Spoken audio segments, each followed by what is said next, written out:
Subscribe now and press the bell icon. Never miss an update. नमस्कार दोस्तों, Hemant LP channel में आपका बहुत बहुत स्वागत है। दोस्तों, इस वीडियो में हम मनोविज्ञान का एक सबसे फेमस टॉपिक जीन पियाजे पढ़ेंगे। ठीक है, जीन पियाजे से आपके क्वेश्चन पेपर में 4 से 5 क्वेश्चन हर साल आते हैं। चाहे वो आपका सीटेट हो, चाहे वो आपका टेट हो, चाहे आपका सुपर टेट ही क्यों ना हो, 3-4 क्वेश्चन आपको ज़रूर जीन पियाजे से मिल जाते हैं। ठीक है, अगर जीन पियाजे, कोहलबर्ग और वाइगोस्की को मिला दिया जाए तो 4 से लेकर 8 क्वेश्चन तीनों टॉपिक से आते हैं। इसलिए आप इन तीनों टॉपिकों को ज़रूर अच्छे से पढ़िएगा। तो सबसे पहले हम लोग इस वीडियो में जीन पियाजे के बारे में पढ़ना शुरू कर देंगे। देखिए, जीन पियाजे संज्ञानात्मक विकास का सिद्धांत दिए हैं तथा इन्हीं को हम विकासात्मक मनोविज्ञान के जनक के रूप में भी जानते हैं। ये 2 पॉइंट मोस्ट इंपॉर्टेंट क्वेश्चन है। अब यहाँ पे बात आ जाती है कि संज्ञान क्या होता है। तो देखिए दोस्तों, संज्ञानात्मक में आ रहा है संज्ञान। संज्ञान का मतलब है कि समस्या समाधान करने के लिए जिन मानसिक प्रक्रियाओं का हम उपयोग करते हैं, उसी को हम संज्ञान कहते हैं। जैसे कोई भी समस्या आपके सामने आ गई तो उस समस्या, जैसे मान लीजिए मर्डर हो जाता है, तो मर्डर होने के बाद पुलिस क्या लेने जाती है? संज्ञान लेने जाती है। तो सबसे पहले वह प्रयोग करती है प्रत्यक्षीकरण का। क्या करती है? प्रत्यक्षीकरण मानसिक प्रक्रिया का प्रयोग करती है। उसके बाद जो है वह कल्पना करती है कि कैसे मर्डर हुआ होगा, और कल्पना करने के बाद वह तर्क वितर्क करती है कि फला तरीके से कोई आया होगा और ऐसे आया होगा, ऐसे मर्डर किया होगा। उसके बाद जो है वह एक निर्णय पर पहुंचती है और समस्या का क्या कर देती है? समाधान कर देती है। तो संज्ञान का मतलब भी वही है कि जिन मानसिक प्रक्रियाओं के द्वारा हम समस्या का समाधान करते हैं उसी को संज्ञान कहते हैं। या आपको मैंने बार बार बताया है कि संज्ञान का मतलब होश में रहना। संज्ञान का मतलब होश में रहना, अर्थात 2 व्यक्ति अगर आपस में कभी भी झगड़ा, लड़ाई, मार जो भी कर लेते हैं, लेकिन दोनों के संज्ञान में, दोनों के ज्ञान में इतना ज़रूर रहता है कि हमको इसका मर्डर नहीं करना है। अगर हम मर्डर कर देंगे तो जेल चले जाएंगे। आपने देखा होगा कि चाहे जितना भीषण मार हो जाए, लेकिन एक दूसरे का मर्डर करने की कोशिश कभी कोई नहीं करते हैं। तो वह किसके कारण? क्योंकि उनके संज्ञान में हमेशा रहता है कि अगर हम मर्डर कर देंगे तो हम जेल चले जाएंगे। ठीक है, तो इसलिए कोई भी मर्डर नहीं करता है। तो संज्ञानात्मक विकास का सिद्धांत किसने दिया है? जीन पियाजे ने। और विकासात्मक मनोविज्ञान के जनक भी कौन है? जीन पियाजे। देखिए दोस्तों, जीन पियाजे को पढ़ने से पहले उनके हम कुछ शब्दों को पढ़ेंगे। जो इन शब्दों को जब हम क्लियर कर लेंगे तो आराम से हम हर क्वेश्चन को सॉल्व कर लेंगे। देखिए, कुछ शब्द में सबसे पहला इनका शब्द है स्कीमा। स्कीमा क्या होता है? यह आपके पेपर में बहुत बार पूछा है। ठीक, तो देखिए दोस्तों, स्कीमा जो होता है वो बच्चे की सूचनाओं का भंडार गृह होता है। क्या होता है? बच्चे की सूचनाओं का भंडार गृह होता है स्कीमा। या आप कह सकते हैं कि बच्चे जो भी जानकारी का संग्रह करते हैं, उस जानकारी का संग्रह गृह होता है स्कीमा। स्कीमा भी एक मानसिक संरचना है जिसे आप मस्तिष्क द्वारा जो है कन्वर्ट करते हैं, तथा जो चिंतन का निर्माण करके सूचनाओं का भंडारण करता है उसी को स्कीमा। जैसे कोई भी बच्चा कुछ भी पढ़ रहा है, देखिए यहाँ पे, जैसे कोई भी बच्चा यहाँ पे देखिए देख रहा है कि यहाँ पे बारिश हो रही है, यहाँ पे बादल है और बादल से क्या हो रही है? बारिश हो रही है। तो यह बच्चा पहले चिंतन करेगा कि छोटी छोटी बूंद अगर गिरेगी ऊपर से तो उसी को हम बारिश या वर्षा कहेंगे, और इसी चीज़ को अपने दिमाग में क्या कर लेगा? वो सेट कर लेगा, अपने दिमाग में इसी चीज़ का सेम टू सेम भंडारण कर लेगा। और ऐसी चीज़ जब वह दोबारा देखेगा तो बस वो समझ जाएगा कि यही है क्या? वर्षा या बारिश हो रही है। ठीक है, तो बच्चे जो है अपने सूचनाओं का भंडार गृह जो है स्कीमा को कहते हैं। उसी तरीके से देखिए, ये बच्चा जो है देख रहा है कि पृथ्वी पे तापमान बहुत अधिक है, और तापमान बहुत अधिक होने के कारण वाष्पोत्सर्जन की क्रिया हो रही है। जो ज़मीन पे जल है वो उड़ के कहाँ पे जा रहा है? ऊपर चला जा रहा है, और संघनन की क्रिया के द्वारा क्या कर ले रहा है? बादल बना ले रहा है। तो जब आप बड़े बच्चों को ये बादल बनने की प्रक्रिया और वर्षा होने की प्रक्रिया सिखाते हैं कि वाष्पोत्सर्जन के द्वारा जल जो है वाष्प बन के उड़ जाता है, और ऊपर जो है क्योंकि तापमान कम होता है, ठंडा मौसम होता है, तो वहाँ पे क्यू रिजेक्ट हो जाता है। तो क्यू रिजेक्ट का मतलब उष्मा रिजेक्ट हो जाता है, और संघनन की प्रक्रिया के कारण क्या हो जाता है? जो है बादल बन जाता है, और बादल फिर बाद में क्या करता है? वर्षा करता है। तो देखिए, इन चीज़ों को अगर आपने पढ़ाया तो इसे बच्चा क्या कर लेगा? अपने स्कीमा में भंडारित कर लेगा, स्टोर कर लेगा, और जब भी ऐसी चीज़ों को वह देखेगा तो तुरंत समझ जाएगा कि बस करिए उसी संघनन और वाष्पोत्सर्जन की क्रिया के द्वारा जो बादल बन रहा था और वर्षा हो रही थी उसी की बात हो रही है। तो आप समझ गए होंगे कि स्कीमा क्या होता है। स्कीमा बच्चे के सूचनाओं का भंडार गृह होता है। इसके बाद हम लोग आ जाते हैं संगठन। संगठन को हम ऑर्गेनाइजेशन कहते हैं, और ऑर्गेनाइजेशन का मतलब देखिए, आप सुने होंगे कि किसी भी चीज़ को ऑर्गेनाइज करना, कोई भी फंक्शन आपको ऑर्गेनाइज करना है तो उस फंक्शन को बस व्यवस्थित कर दीजिए, तो उसी को हम ऑर्गेनाइजेशन कहते हैं। अर्थात किसी जानकारी को अच्छी तरीके से व्यवस्थित कर देना ही क्या कहलाता है, ऑर्गेनाइजेशन कहलाता है। जैसे मान लीजिए हम एक क्वेश्चन आपको इस तरीके से दे दें और इस तरीके से क्वेश्चन देने के बाद कह दें कि आप सॉल्व करिए, और आप डायरेक्ट जो है 4 को 8 में जोड़ने लगे, जितना आया उसका 2 में भाग देने लगे, जितना आया उसमें 4 का गुणा करने लगे, जितना आया उसमें 1 का माइनस करने लगे। तो इसका मतलब है कि किसी जानकारी को आप अच्छी तरीके से व्यवस्थित नहीं कर पाए हैं। अगर इसी को संगठित करना है, इसी का ऑर्गेनाइजेशन करना है, इसी को आपको इस जानकारी को व्यवस्थित करना है, तो आपको सबसे पहले जानना होगा कि इसमें हम सबसे पहले भाग करते हैं, फिर गुणा करते हैं, फिर जोड़ करते हैं, फिर क्या करते हैं, घटाना करते हैं। ऐसे ही किसी भी जानकारी को अच्छी तरीके से व्यवस्थित करना क्या कहलाता है, संगठन या ऑर्गेनाइजेशन। जैसे ये चीज़ जो स्कीमा में बच्चे के गई, इस चीज़ को यह क्या कर ले रहा है, यह संगठित कर ले रहा है, ऑर्गेनाइजेशन कर ले रहा है, अर्थात इस जानकारी को वह व्यवस्थित रूप से अपने दिमाग में रख ले रहा है। इसीलिए समय आने पे क्या कर रहा है, उसको निकाल रहा है, उसको बता दे रहा है, उसको स्मरण कर ले रहा है। ठीक है, इसके बाद अगला हम लोग देखेंगे अनुकूलन। अनुकूलन को हम एडाप्टेशन कहते हैं। ठीक, अनुकूलन 2 प्रकार से होता है, एक होता है समावेशन और एक होता है समायोजन। ठीक है, तीनों के बारे में हम देखेंगे, लेकिन सबसे पहले चाहे समावेशन आ जाए, चाहे समायोजन आ जाए, चाहे अनुकूलन आ जाए, उसमें हम सबसे पहले देखने का प्रयास करेंगे अनुकूलन का। जब अनुकूलन नहीं रहेगा तभी समावेशन या समायोजन देखेंगे। तो देखिए, अनुकूलन को कह रहे हैं एडाप्टेशन। क्या कह रहे हैं, एडाप्टेशन मतलब किसी चीज़ को एडाप्ट कर लेना। ठीक है, अर्थात खुद को ज़रूरत के अनुसार ढाल लेना ही क्या कहलाता है, अनुकूलन कहलाता है, एडाप्टेशन कहलाता है। ठीक है, जैसे अब यहाँ पे देखिए एक सूत्र होता है कि SP बराबर CP 100 + - x/100। तो देखिए इस सूत्र को हम जल्दी से अपने मन से याद नहीं कर पाते, तो हम इसको खुद के ज़रूरत के हिसाब से ढाल लेते हैं, और जो CP यहाँ पे है, यहाँ से CP हटा के तिर्यक गुणा करके हम SP/CP बराबर 100 ± x/100 कर देते हैं। और जब इस तरीके से हम सूत्र बना लेते हैं तो देखिए बड़े आराम से क्या हो जाएगा, हमको याद हो जाएगा कि SP/CP बराबर 100 ± x/100। अर्थात हम इस सूत्र को खुद के ज़रूरत के अनुसार क्या कर लिए, ढाल लिए, उसी को हम अनुकूलन कहते हैं। या जैसे एक यहाँ पे क्वेश्चन दिया है कि एक बच्ची दाल भात अलग अलग खाती है, दाल को अलग से खाती है और भात को अलग से खाती है। कोई उसे बताता है कि बेटा दाल भात अलग अलग नहीं खाना चाहिए, बल्कि इनको मिलाकर खाना चाहिए, और वह दाल भात को मिलाकर खाने लगती है। यह उदाहरण है किसका, यह उदाहरण है अनुकूलन का, एडाप्टेशन का उदाहरण है। कोई बच्ची है, वह दाल को अलग खा रही है और भात को अलग खा रही है। दाल और भात को जब अलग खा रही है तो एक आदमी ने बताया कि बेटा दाल भात को एक ही में सान के खाना चाहिए। तो बच्ची ने क्या किया, उस चीज़ को एडाप्ट कर लिया, उसी के अनुसार खुद को ज़रूरत के अनुसार क्या कर लिया, ढाल लिया, उसके अनुकूल हो गई, अर्थात दाल भात को एक ही में मिला के वह क्या करने लगी, खाने लगी। इसे कहते हैं अनुकूलन। क्या कहते हैं, इसे कहते हैं अनुकूलन, यानी एडाप्टेशन कहते हैं। क्या कहते हैं, एडाप्टेशन कहते हैं। अब देखिए, एडाप्टेशन के बाद हम लोग पढ़ेंगे समावेशन, या इसी को असिमिलेशन कहते हैं। और असिमिलेशन का सीधा मतलब आप समझिएगा सुधार। ठीक है, लेकिन जो समायोजन होता है उसका मतलब होता है अकोमोडेशन, और अकोमोडेशन का मतलब आपको समझना है कि मॉडिफाई कर देना, संशोधन कर देना, बदलाव कर देना, पुनर्गठन कर देना, या अंतर विरोध कर देना ही क्या कहलाता है, समायोजन। तो यहाँ पे सबसे पहले हम लोग पढ़ते हैं समावेशन। तो देखिए दोस्तों, समावेशन जो होता है, पुरानी जानकारी में नई जानकारी शामिल करना ही क्या कहलाता है, समावेशन। जैसे नहीं कहते हैं समावेश कर दीजिए, समावेश का मतलब कि पुरानी जानकारी में नई जानकारी का समावेश कर दीजिए, लेकिन कोई विरोध नहीं होना चाहिए, लेकिन कोई विरोध नहीं होनी चाहिए। यही चीज़ यहाँ पे सुधार आप लोग नहीं याद करेंगे, आप लोग याद करेंगे कि पुरानी जानकारी में नई जानकारी को शामिल कर देना ही क्या है, समावेशन है, लेकिन कोई भी विरोध नहीं होना चाहिए। जैसे यहाँ पे देखिए है कि एक बच्ची चिड़िया देखी और एक दिन पतंग उड़ते हुए देखी। उसने पापा से कहा, पापा पापा देखो चिड़िया उड़ रही है। तो ये चिड़िया उड़ते हुए जब देखी थी तो ये सोची कि कोई भी चीज़ उड़ेगा अगर आसमान में तो उसको हम चिड़िया ही समझेंगे। तो चिड़िया पापा तो बताए थे, लेकिन पतंग को देखी उड़ते हुए तो कही कि पापा पापा देखिए चिड़िया उड़ रही है। तो पापा बताएंगे नहीं नहीं बेटा, ये चिड़िया नहीं बल्कि यह क्या है, पतंग है। तब वह पुरानी जानकारी में नई जानकारी को क्या कर लेगी, शामिल कर लेगी, और जान जाएगी कि हर उड़ने वाली चीज़ चिड़िया नहीं होती है, हर उड़ने वाली चीज़ जो है अलग अलग भी हो सकती है। तो पुरानी जानकारी में नई जानकारी को वह शामिल कर लिया, लेकिन कोई विरोध नहीं हुआ, एकदम आराम से वह क्या कर लिया, शामिल कर लिया। लेकिन समायोजन जो होगा उसे आप अंग्रेजी में कहेंगे अकोमोडेशन।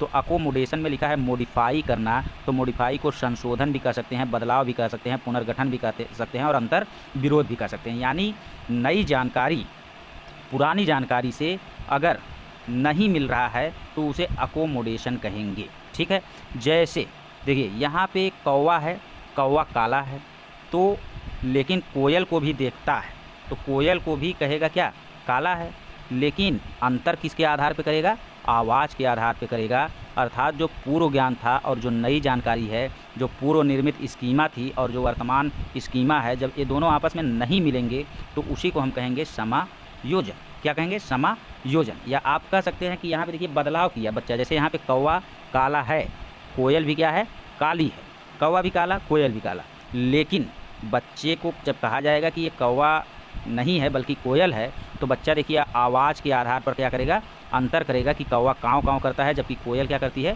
कू कू करती है। ठीक, तो यानी उसका जो पहले जानकारी था कौवा काला है, जो पहले के स्कीमा में वह स्टोर किया था कि कौवा काला है और वह सोच लिया था कि हर काली चीज़ कौवा ही होगा, वो बाद वाले यानी वर्तमान स्कीमा में जब आवाज़ के साथ उसने अंतर किया तो पाया कि जो पूर्व निर्मित स्कीमा हमारी थी, जो पूर्व ज्ञान था, वो नई ज्ञान यानी नई जानकारी वर्तमान स्कीमा से बिल्कुल भी मिल नहीं रहा है, क्योंकि कौवा का आवाज़ काँव काँव काँव है, काँव काँव है, और कोयल का आवाज़ कैसी है, कू कू है। ठीक, तो जब पूर्व निर्मित स्कीमा वर्तमान स्कीमा से मैच नहीं करेगा तो वो होगा अकोमोडेशन। या देखिए यहाँ पे मॉडिफाई या संशोधन कैसा किया, संशोधन किया किसके आधार पे, आवाज़ के आधार पर संशोधन किया, अंतर विरोध पुनर्गठन किया। वैसे ही एक और चीज़ है, जैसे मान लीजिए कुत्ता है, तो कुत्ता जो है देखा बच्चा कि 4 पैर 2 आँख 1 पूँछ है, तो क्या है, कुत्ता है। तो कुछ दिन बाद उसने बिल्ली देखा, तो बिल्ली के भी 4 पैर 2 आँख 1 पूँछ है, तो वो भी क्या सोचा कि कुत्ता है। लेकिन जब उसको पापा या मम्मी बताएंगे कि नहीं नहीं बेटा यह कुत्ता नहीं बल्कि बिल्ली है, तो वह अपनी पुरानी जानकारी में क्या करेगा, बदलाव करेगा, संशोधन करेगा, मॉडिफाई करेगा, अंतर विरोध करेगा।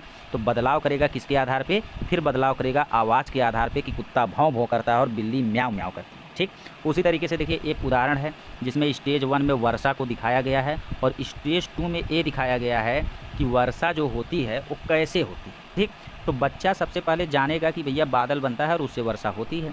फिर आप जब बच्चे को बड़ा होने के बाद बताएंगे कि बादल जो होता है वो कैसे बनता है, वर्षा कैसे बनती है, तो पहले वाले बच्चे को बस इतनी जानकारी थी कि बादल है, बादल से पानी गिरेगा तो क्या होगा, वर्षा होगा। बाद वाले बच्चे को आप बताएंगे कि नहीं नहीं, केवल पानी गिरने से थोड़ी ना वर्षा होता है। सबसे पहले यहाँ पे तापमान अधिक होता है, तापमान अधिक होने के कारण वाष्पोत्सर्जन की प्रक्रिया के द्वारा सारे पानी जो होते हैं जो है वाष्पोत्सर्जित होकर ऊपर जाके संघनन की प्रक्रिया के द्वारा बादल का निर्माण करते हैं और तब जाके वर्षा होती है। तो बच्चा जो पुरानी जानकारी उसको रहेगी उसमें बदलाव करेगा और इस नई जानकारी को अपने स्कीमा में क्या कर लेगा, रख लेगा। और पुरानी जानकारी और नई जानकारी देखिए बिल्कुल मैच नहीं कर रहा है, तो यह होगा क्या, यह होगा आपका अकोमोडेशन या समायोजन। जबकि यहाँ पे आप देखेंगे समावेशन में, तो समावेशन में जो पूर्व निर्मित स्कीमा होगी, जो पहले इसके दिमाग में बच्चे के होगा, वह बाद के स्कीमा से मैच करेगा। वो बाद के स्कीमा से यानी वर्तमान जानकारी से क्या करेगा, मैच करेगा। सबसे पहले देखिए बच्चे ने क्या देखा था, बच्चे ने पहले इस तरीके का बिल्ली देखा था।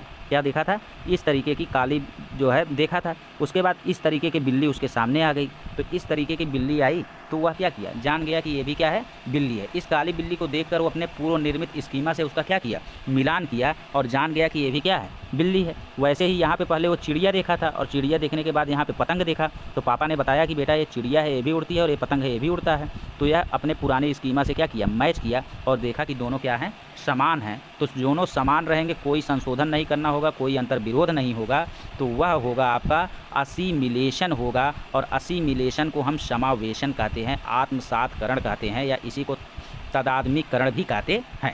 लेकिन थोड़ा सा भी अगर बदलाव हुआ, कोई भी चांस है और बदलाव हुआ, अर्थात बदलाव होने के बाद आपको समझ में आ ही जाना चाहिए कि जो पहले का ज्ञान था बाद वाले में बदलाव हो गया, यानी बाद वाले ज्ञान से मैच नहीं करेगा, तो वही क्या होगा, समायोजन होगा। क्या होगा, समायोजन होगा। उसके बाद देखिए दोस्तों, संतुलन या साम्य धारण या समंजन क्या कहलाता है, या इक्विलिब्रियम क्या कहलाता है।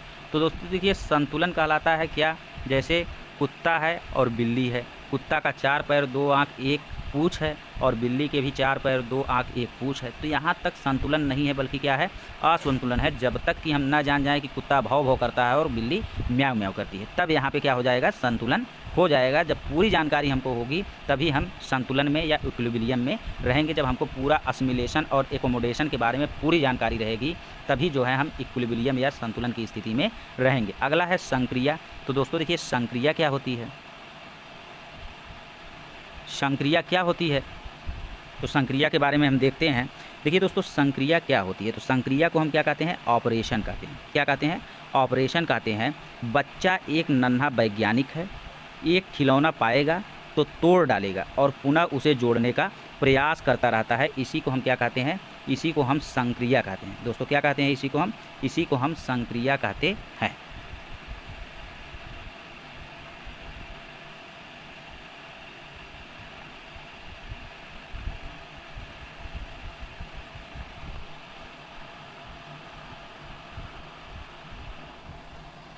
इसी को हम क्या कहते हैं, तो इसी को हम संक्रिया कहते हैं।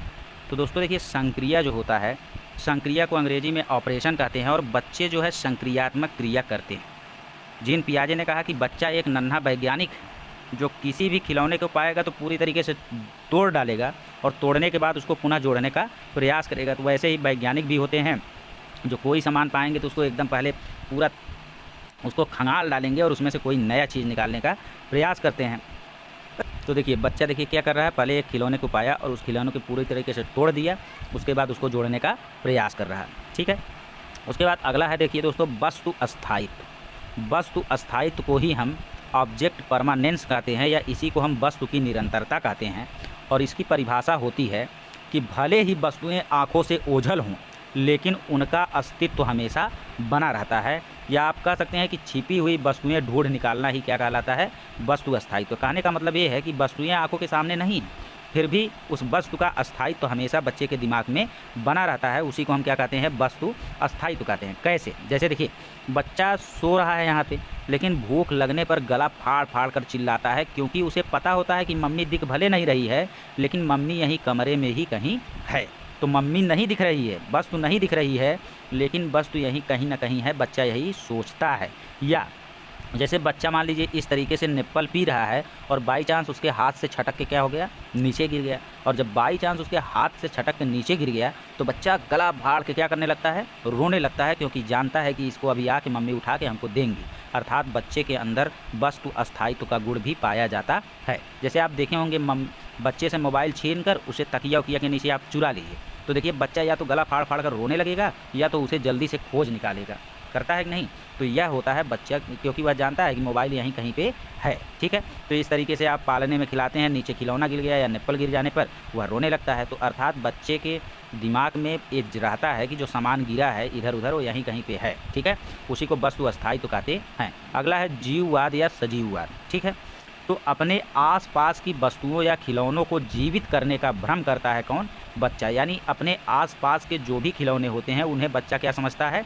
सजीव समझता है और कहता है जल्दी से बगल हो जाओ, मेरा ट्रक आ रहा है, जल्दी से भाग जाओ, मेरा हाथी आ रहा है, मैं अपने घोड़े पर बैठकर मामा के घर जाऊंगा। चाबी वाले खिलौनों को भी बच्चा क्या समझता है? सजीव समझता है। इसके अलावा देखिए यहाँ पे बच्चा क्या कर रहा है, इस खिलौने को क्या कर रहा है? निप्पल से दूध पिला रहा है। इसका मतलब है कि बच्चा सोच रहा है कि यह हाथी कैसा है? सजीव है, यह भी दूध पिएगा। या लड़कियां जैसे डॉली लिए रहती हैं, तो उसको देखिए अगर मार दीजिए एक थप्पड़ तो आपको मारने पर उतारू हो जाती हैं। या बच्चे भी ऐसा करते हैं। ठीक है, तो उसी को जीववाद या सजीववाद कहते हैं। इसके बाद देखिए दोस्तों है विलोमीयता या पलटा विपन या उत्क्रमणशीलता। तो दोस्तों देखिए विलोमीयता या पलटा विपन या उत्क्रमणशीलता क्या होता है? तो देखिए मूल बिंदु पर वापस लौट जाना ही विलोमीयता कहलाता है। अगर आप मूल बिंदु पर वापस लौट जा रहे हैं तो वह विलोमीयता कहलाएगा, और अगर आप मूल बिंदु पर वापस नहीं लौट पा रहे हैं तो वह विलोमीयता का अभाव कहलाएगा। और जो छोटा बच्चा होगा वह मूल बिंदु पर वापस नहीं लौट पाएगा, अर्थात उसमें विलोमीयता का अभाव पाया जाता है। और जो बड़ा बच्चा होगा वह मूल बिंदु पर वापस लौट जाएगा, अर्थात उसमें विलोमीयता का गुण पाया जाता है। ठीक है, अब देखिए क्या, जैसे आपको कहा जाए कि बेटा 6 में 5 जोड़ो, तो वो बच्चा 6 में 5 इस तरीके से क्या करेगा, जोड़ेगा 1 2 3 4 5 6, 1 2 3 4 5 और सबको जोड़ेगा तो 1 2 3 4 5 6 7 8 9 10 11 और यहाँ पे बच्चा क्या लिख देगा 11। तो जब 6 में 5 जोड़ने के लिए हम कहेंगे तो छोटा बच्चा झट से इस तरीके से क्या करेगा, जोड़ देगा। लेकिन हम कहेंगे कि बेटा अब 6 को वापस लेकर आओ, तो बेटा वो 6 को वापस नहीं ला पाएंगे, तो इसका मतलब बिलोमीयता का क्या होगा, अभाव उनमें पाया जाएगा। लेकिन यही काम अगर बड़े बच्चे को दे दिया जाए तो बड़ा बच्चा क्या करेगा, 6 में 5 इस तरीके से जोड़ भी लेगा और आप कहेंगे कि बेटा 6 वापस ले आओ, तो वो कहेगा कि सर जी 11 में से 5 घटा दीजिए, 6 वापस आ जाएगा, या 11 लाइन यहाँ पे खींची गई है, इनमें से 5 लाइन को मिटा दीजिए तो 6 क्या हो जाएगा, वापस आ जाएगा। और जो बच्चा वापस कर लिया तो उसमें जान लीजिए कि बिलोमीयता का गुण पाया जाता है। बिलोमीयता का मतलब ये है कि उल्टा कर लेना, जो उल्टा कर लेगा उसमें बिलोमीयता का गुण पाया जाएगा, जो उल्टा नहीं कर पाएगा उसमें बिलोमीयता का गुण नहीं पाया जाएगा। जैसे एक छोटा सा बच्चा है, उसके सामने हमने वा बनाया और वा बनाने के कुछ देर बाद जो है हमने तुरंत यहाँ से एक सूर लटका दिया और का बना दिया। तो हमने छोटे बच्चे से पूछा कि बेटा जो पहले आकृति बनी थी वह आकृति कहाँ गई, तो छोटा बच्चा जो रहेगा वो नहीं बता पाएगा कि सूर को मिटा दीजिए वह वापस आ जाएगा, तो उसमें पाया जाएगा बिलोमीयता का अभाव। लेकिन बड़ा बच्चा जो रहेगा वो तुरंत कहेगा कि इस चीज़ को, इसको आप मिटा दीजिए, पुरानी आकृति दोबारा क्या हो जाएगी, आपके सामने हो जाएगी, तो इसमें बच्चे में बिलोमीयता का गुण पाया जाएगा। अब देखिए एक क्वेश्चन आपके सीटेट में पूछा गया है। क्वेश्चन है कि एक बालक को शिक्षिका ने 2 एक समान ग्लास दिया और दोनों में समान मात्रा में जूस दिखा दिया।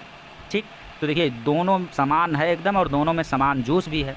अब बच्चे को 2 असमान गिलास लाया, एक गिलास लाया जो लंबा था और एक गिलास लाया जो चौड़ा था, और इस वाले को इसमें डाल दिया और इस वाले को किस में डाल दिया, इसमें डाल दिया। तो जाहिर सी बात है भाई ये तो दोनों समान हैं, लेकिन जब इसमें डालेंगे तो पतला होने के कारण यह थोड़ा ऊपर तक आ जाएगा और यह चौड़ा होने के कारण यह नीचे तक रहेगा। अब बच्चे से पूछेंगे बेटा बताओ कि किस ग्लास में जूस अधिक है, तो बच्चा बताएगा कि अगर बच्चा बता दिया कि इस वाले ग्लास में जूस अधिक है तो इसका मतलब बच्चे के अंदर बिलोमीयता का अभाव है, बच्चा बिलोम यानी उल्टा नहीं कर पा रहा है। लेकिन अगर किसी बच्चे ने बताया कि सर जी भले दोनों की आकृति अलग अलग है लेकिन जूस तो इन दोनों में समान था, तो इसका मतलब इसमें भी जूस क्या है, समान है, तो उसमें पाया जाएगा बिलोमीयता का गुण।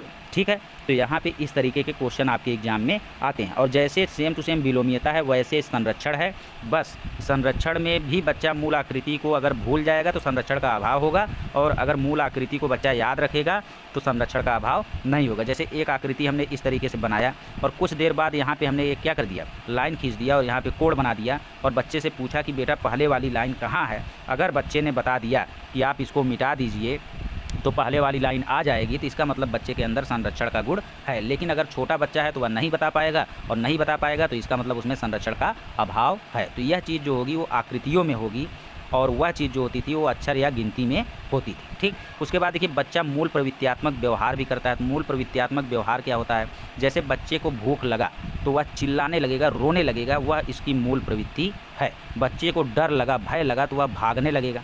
बच्चे को अगर आपने खाना दे दिया तो वह खुश हो जाएगा, प्रसन्न हो जाएगा, यह उसका मूल प्रवृत्त्यात्मक व्यवहार है। ठीक है, तो ये सब के सब जो है मूल प्रवृत्त्यात्मक व्यवहार है। अगला जो है अनुकरण है।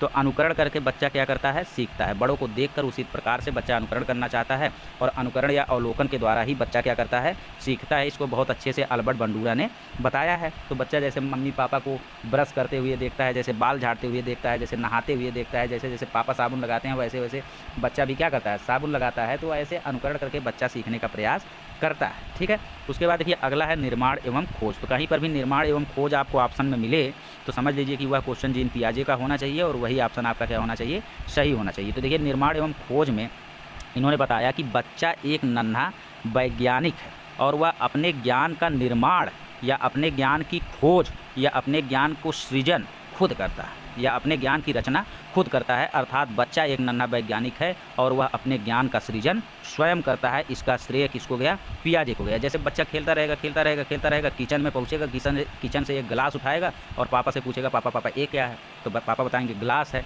फिर देखिए बच्चा पूछेगा गिलास क्या होता है, तो पापा बताएंगे पानी पिया जाता है। फिर पूछेगा कि पानी क्या होता है, तो कहेंगे जो नल से निकाल के तुम पीते हो वही पानी है। तो कहेगा नल क्या होता है, तो नल को चलाने से पानी निकलता है। इस तरीके के 1000 क्वेश्चन आपसे पूछता रहेगा।